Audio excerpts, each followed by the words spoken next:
Hello plant people, how are you guys doing today? If you're new around here, my name's Ashley and I'm a soil scientist.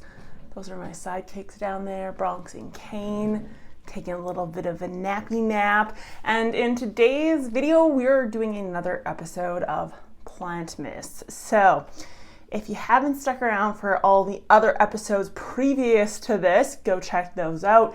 It is my 17-day countdown to Christmas, but we are using plant nutrients. It's my knockoff of Vlogmas officially. And today's nutrient we're talking about is sulfur. The moment you see something new that you never knew before, something that you're just learning for the first time, be sure to give this video a thumbs up. It gives me a good gauge as to whether or not you guys enjoy this sort of content, and if I'm actually teaching you anything new or you're just hearing stuff you've heard previous before, which is absolutely not my goal here with this channel. Let's jump into sulfur. So sulfur, you guys have to let me know in the comments down below and guess for me, is it a primary, secondary, or micronutrient? If you are new to this whole series, you probably don't know the difference between them, but the first two, primary and secondary, technically are macronutrients and they are important, but secondary macronutrients are needed in less quantity, so less milligrams per gram of soil, essentially, is what it comes down to. And sulfur is a secondary macronutrient. So sulfur is responsible for the amino acids within plants. It's also responsible for chlorophyll and then essentially photosynthesis due to that. It's a part of a lot of enzymatic reactions. It's actually what gives things like onions, garlic, the kind of flavor it does, which is essentially the sulfur that's causing that. So sulfur is mobile in the plant. That means it moves throughout the plant, and if you have a sulfur deficiency or sulfur excess, it's going to show up in your lower leaves. Remember, immobile means it's going to show up in your new leaves. Mobile means it's going to show up in the lower leaves. And the reason for that is because the plant is going to divert whatever nutrients it can access away from the older foliage that may have sustained ripping, tearing, weathering, and the plant just obviously knows that those leaves aren't as efficient in achieving photosynthesis and therefore making sugars, carbohydrates, as the newer leaves are. So that's why mobile nutrients is going to be pulled out of those lower leaves rather than the new leaves. Immobile means that it's in the new leaves. The new leaves are the ones that are receiving it, and the new leaves just aren't going to receive the nutrient, and therefore it's going to show up there. So sulfur takes up nutrient via mass flow. We talked about mass flow when we discussed either it was nitrogen. I think we brought up mass flow. You'll have to let me know in the comments down below if I'm wrong about that. But essentially what it is the plant literally sucks it up. So it's like a straw, and so long as the plant is respiring and losing water through respiration and there is a pressure drop within the plant, the water is going to be sucked up like a straw into the plant to replace the lost water, and with that sulfur goes in. So it's the same thing as a smoothie. You have all these different components. You don't get to pick and choose which ones you want. So long as you're hydrating and replacing that nutrient, you're going to be sucking it up and therefore everything else with it. So the form that sulfur is taken up in is actually just elemental sulfur.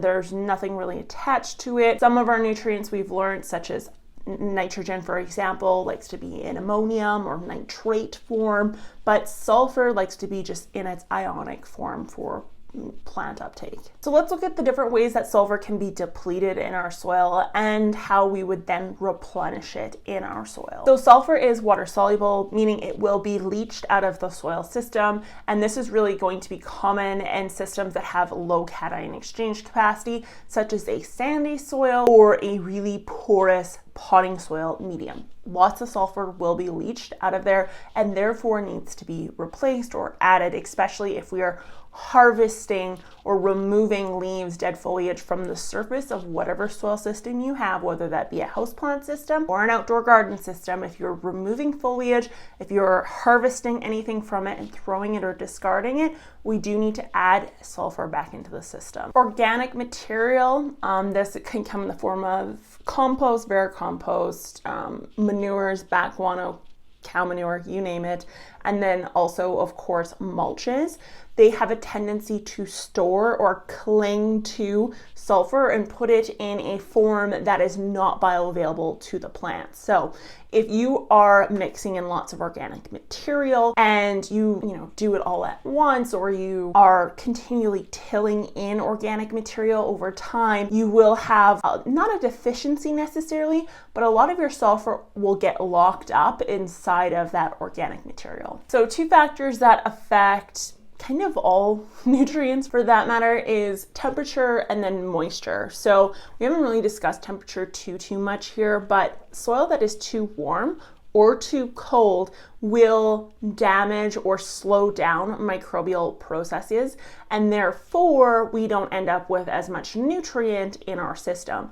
And so temperature of the soil, not above ground, but the actual soil, is something important to keep in mind. So if you have a container that is in hot sun and say it's black, for instance, that container is going to have very slow transfer from the sulfur that's unbioavailable to sulfur that is bioavailable, just due to the heat. Conversely, water or waterlogged soils can cause anaerobic environments, which will actually kill off all the beneficial aerobic microbes in the soil system and make it so that they aren't actually able to nutrient cycle, and therefore you end up with a deficiency and ultimately harboring dangerous bacteria that could harm your plant, such as root rot. So there are two main ways in which sulfur is added to the soil. One is a less than ideal way to add sulfur to the soil, and that is through pollution. So pollution actually will cause sulfur to sequestrate in the soil, same as the chlorine gas we were talking about before. Acid rain, for example, usually has very high levels of sulfur. Now, this may work for some people who have sulfur deficient soils, but for others, it may cause too much sulfur to be added to the soil, and therefore almost like a sulfur toxicity. And then the next way that we actually add sulfur to the soil is with ammonium. So sulfur is one of those chemicals or elements that likes to hitch a ride on stuff. And so if we have ammonium, which is the NH4 molecule we were talking about in the very first episode when we talked about nitrogen, and so it will actually hitch a ride with ammonium. So if you're fertilizing with an ammonium and that's what your plant is uptaking versus nitrate, for example, then you will ultimately increase your uptake of sulfur. It's just kind of related to each other, and that's just because they bond together very, very well. So kind of a fun fact about sulfur is that they have done studies on foliar sprays, because sulfur actually is used in a lot of pesticides. It's a very natural, effective way to control fungus in all actuality. And we actually used that in one of the research greenhouses I worked in. It was like a heating mechanism, and you stuck a puck of sulfur in, and it heated it up, and it kind of fogged the whole room and coated all the leaves in sulfur, and it actually got rid of a lot of powdery mildew in that case.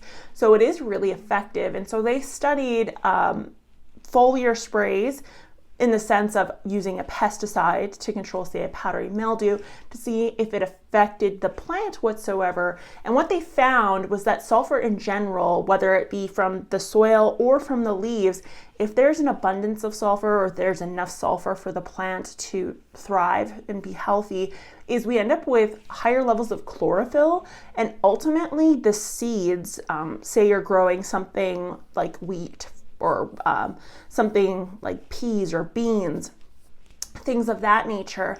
And we actually ended up with higher protein content in the seeds that were developed in plants that were under a system that had lots of excess sulfur. So just something really cool to think about. Ultimately, could be beneficial. I mean, there's lots of research that goes into how to increase protein content in several different types of crops. Not just the legume family, but we're talking wheat, rice, you name it.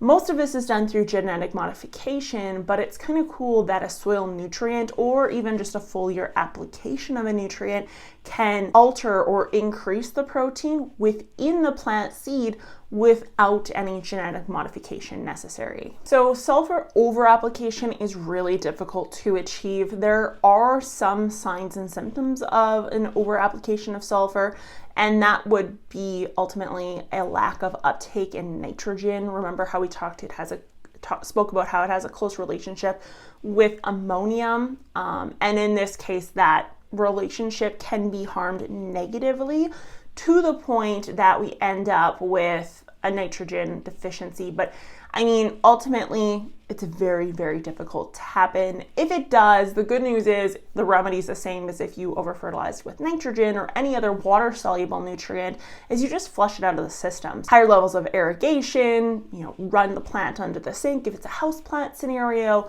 that sort of thing. But that's all I have for you guys today on sulfur. If you enjoyed this video, be sure to give it a thumbs up. Let me know in the comments down below if you use sulfur in any application, whether that be fungicide or through actual application. Manure is actually really, really high in sulfur. Just a fun fact. If you want to add that in, I mean, some of it's going to be bound up in the manure, but over time it'll release it slowly. And yeah, I want to thank you guys for watching. I will talk to you guys next time. Bye.